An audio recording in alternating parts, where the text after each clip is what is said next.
Les trois facteurs qui t'empêchent aujourd'hui de perdre du poids d'une manière durable et surtout définitive.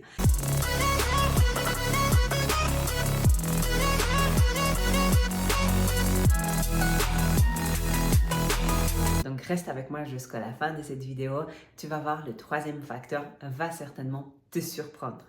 Alors, qui je suis moi? Avant de démarrer, je suis Kasha. J'aide les femmes aujourd'hui à se libérer des poids. Alors, des poids physiques, tout ce qui est surpoids, obésité finalement les kilos entre eux, mais également les poids mentaux. Donc, tout ce qui est lié en fait à notre intérieur, nos émotions, notre stress, notre identité, tout ce qui est lié vraiment à notre passé, à nos blessures, etc. Donc, n'hésite pas à t'abonner sur ma chaîne et n'hésite pas à liker cette vidéo si tu aimerais recevoir plus des vidéos sur cette thématique-là. Donc, revenons au sujet de la vidéo, les trois facteurs qui t'empêchent aujourd'hui de perdre du poids d'une manière durable. Alors, le premier facteur, au final, ça va être vraiment que tu te focalises uniquement sur des symptômes et pas sur la vraie problématique qui t'a amené à prendre ces kilos. Je vais m'expliquer ici concrètement, en fait, tout ce que tu as pu déjà mettre en place, la plupart d'entre vous finalement, ce sera ce travail sur l'alimentation et le travail sur le sport. Donc, on sait bien qu'il faut bien manger pour perdre du poids, on sait bien qu'il faut faire du sport. Et finalement, en fait, avec les nombreuses méthodes que tu as déjà essayées, avec les nombreux régimes que tu as déjà peut-être mis en place, avec les années que tu as essayé de perdre du poids, ça n'a pas fonctionné sur le long terme et c'est tout à fait normal puisque l'alimentation ou le sport, c'est uniquement en fait des symptômes que tu traites et pas la vraie problématique. La vraie problématique, ça peut être évidemment énormément de choses. Ça peut être justement le poids que tu as à l'intérieur de toi, les poids de ta charge mentale, ça peut être le poids en fait tout simplement de ton identité, de qui tu es parce que tu ne te connais pas assez encore, ça peut être le poids de tes valeurs parce qu'aujourd'hui tes valeurs ne sont pas déterminées et tout simplement en fait aujourd'hui au lieu de travailler sur tout ça, au lieu de travailler sur toi, sur les vrais symptômes, sur les vraies problématiques, tu mets l'accent sur les symptômes qui sont finalement la nourriture. Et c'est la plupart des femmes que j'accompagne aujourd'hui ont fait en fait ces erreurs pendant des années. Elles se focalisaient justement sur une nouvelle méthode alimentaire, une nouvelle méthode sportive qui vient de sortir pour se débarrasser justement de ces kilos en toi et pour se libérer finalement de ce poids du régime. Donc la première erreur à ne pas commettre, c'est ça, c'est de focaliser vraiment sur les symptômes. Et finalement, comment est-ce que je dois faire moi aujourd'hui pour éviter cette erreur et pour sortir en fait de ce cadre où je n'arrive pas à perdre du poids, où je perds que 2-3 kilos et puis après je reprends les mauvaises habitudes, etc. Alors l'idée ici, ça va être vraiment déjà de faire un point sur toi, sur qui tu es, sur ce que tu veux, sur ce que tu ne veux pas, sur tes valeurs, sur savoir effectivement à quel moment je lâche, à quel moment je manque cette volonté ou cette motivation, entre guillemets, pour atteindre mon objectif. Est-ce que c'est justement au moment où je rentre à la maison après le boulot à 18h et c'est là où je craque, j'ouvre les placards et les frigos? Si c'est ça, bah, tu sais qu'aujourd'hui, en fait, ton alimentation est émotionnelle. Donc, il va falloir régler, gérer, en fait, tes émotions, peut-être aussi ton stress, pour ne plus justement craquer à ce moment-là, pour ne plus ouvrir ton placard ou ton frigo à ce moment-là. Donc vraiment identifier les moments clés sur lesquels tu sais que tu craques, que tu grignotes. Ça peut être aussi, pourquoi pas le soir, avant d'y aller se coucher. Qu'est-ce que ça peut dire? Ça peut dire énormément les choses. Ça peut dire que par exemple, avant de te coucher, tu as besoin d'un petit peu de douceur, d'attention. Tu as besoin aussi peut-être un peu des récompenses quelque part et du coup, tu vas te remplir et remplir certainement peut-être un vide qui est à l'intérieur de toi juste avant d'aller te coucher. Donc, l'idée, c'est vraiment de tout noter. Moi, la première chose que je demande à mes clientes, c'est vraiment de noter toutes leurs habitudes, tout ce qu'elles font en fait pour s'en rendre compte tout simplement. Déjà dans un premier temps, ça va être quelque chose d'important. Je note tout, j'identifie finalement les facteurs qui font que je mange, qui font que je grignote, qui font que je n'ai pas de motivation ou de volonté et puis au final, après, travailler sur ces problématiques-là.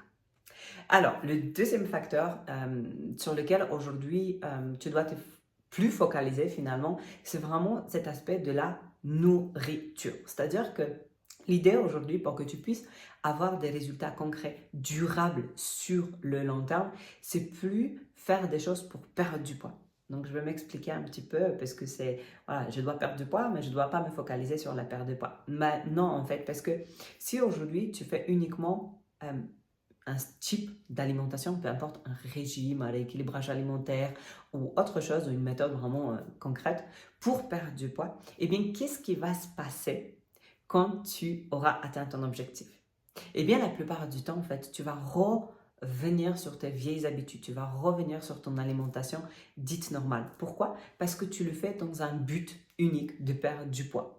Et si tu atteins cet objectif-là, si tu as atteint ce but-là, en fait, il n'y a plus rien qui te maintient dans cette nouvelle direction. Donc l'idée aujourd'hui ici, ça va être vraiment de se dire, ok, de quelle manière aujourd'hui je peux manger, de quelle manière je peux m'alimenter pour que ça soit quelque chose de durable dans le temps. Donc on oublie les régimes parce que ça c'est vraiment les régimes, c'est quelque chose de très court terme. Ça va t'aider bien sûr à perdre du poids, clairement, mais qu'est-ce qui va se passer après? Donc finalement, la deuxième erreur qu'omettent les femmes, c'est que on se focalise sur un type d'alimentation, mais que du court terme au final. Donc derrière, la question à te poser, c'est quel type d'alimentation? Comment est-ce que je peux maintenir mon régime alimentaire en quelque sorte sur du très très long terme? Est-ce que si aujourd'hui je fais un jeûne intermittent, est-ce que c'est quelque chose que je peux maintenir sur du très long terme? Oui ou non? Est-ce que je fais un régime cétogène? Est-ce que c'est quelque chose que je peux maintenir sur le long terme? Oui et non. Et finalement, en fait, déterminer ton nouveau mode alimentaire, pas par rapport à ton objectif de perte de poids, mais un objectif de santé en fait, un objectif dans lequel tu vas te sentir bien pendant très longtemps. Et au final, la nourriture, la nutrition que tu vas adapter ne doit pas être uniquement basée sur ton objectif de perte de poids, mais sur un objectif beaucoup plus large que tu peux finalement aussi lancer sur du très très très très long terme. Donc ton alimentation aujourd'hui ne doit plus être juste là parce que tu as envie de perdre du poids, mais il doit être là vraiment parce que c'est un nouveau mode de vie. Et c'est ça que tu dois créer aujourd'hui, c'est un nouveau mode de vie, c'est une nouvelle hygiène de vie. Et finalement, le troisième facteur qui t'empêche de perdre du poids durablement, c'est le sport. Alors, le sport parce que finalement, pareil, un petit peu comme avec l'alimentation, tu te mets à faire du sport pour perdre du poids. Mais si tu auras atteint ton objectif, qu'est-ce qui va se passer? Tu vas peut-être probablement arrêter de faire du sport ou diminuer. Donc aujourd'hui, l'idée c'est vraiment que tout ce que tu mets en place, tout ce que tu commences à mettre en place, que ça soit durable dans le temps, l'idée c'est de te projeter sur l'avenir, sur du très très long terme et plus sur du court terme comme tu le fais actuellement. Parce que finalement, se mettre au sport et faire un régime pour t'aider à perdre du poids, c'est une vision très court terme. Et si on a une vision très court terme, on n'a plus cette vision long terme. Donc du coup, on a tendance effectivement à manquer de motivation, à manquer de volonté parce que les résultats ne sont pas au rendez-vous ou parce que justement les résultats sont là. Mais finalement, comme je n'ai pas un objectif derrière tout ça plus grand que juste la perte de poids, il se peut que tu ailles te auto-saboter et que tu puisses revenir sur ton mode de vie en général.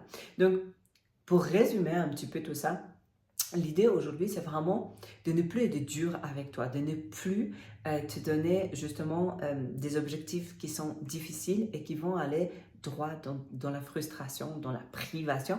C'est quelque chose qui ne pourra pas en fait durer sur le long terme. Et si aujourd'hui tu veux vraiment avoir ton objectif durable, long terme, définitif, tu dois avoir beaucoup plus grand que juste ta perte de poids.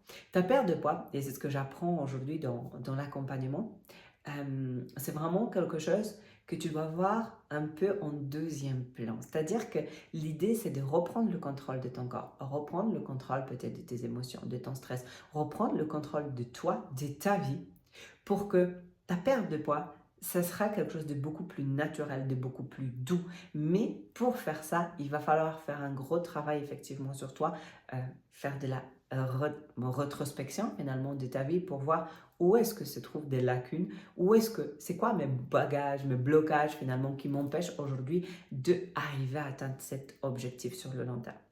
Si tu veux en savoir un petit peu plus, si tu es curieuse par rapport à ça, je t'invite à rejoindre le challenge des 5 jours dans lequel je t'explique justement toutes ces étapes-là. Je t'explique concrètement comment est-ce que tu peux arriver à perdre du poids durablement, comment est-ce que tu peux éviter justement à faire cet effet yo-yo que tu vis depuis tant d'années, qu'est-ce que tu dois mettre concrètement en place pour arriver à te libérer de tes poids, des poids de régime, des poids physiques, des poids mentaux, pour que tu puisses te libérer, sentir un petit peu plus légère, un petit peu plus libre, que tu puisses en fait enfin commencer à t'épanouir et devenir de plus en plus heureuse de ta vie.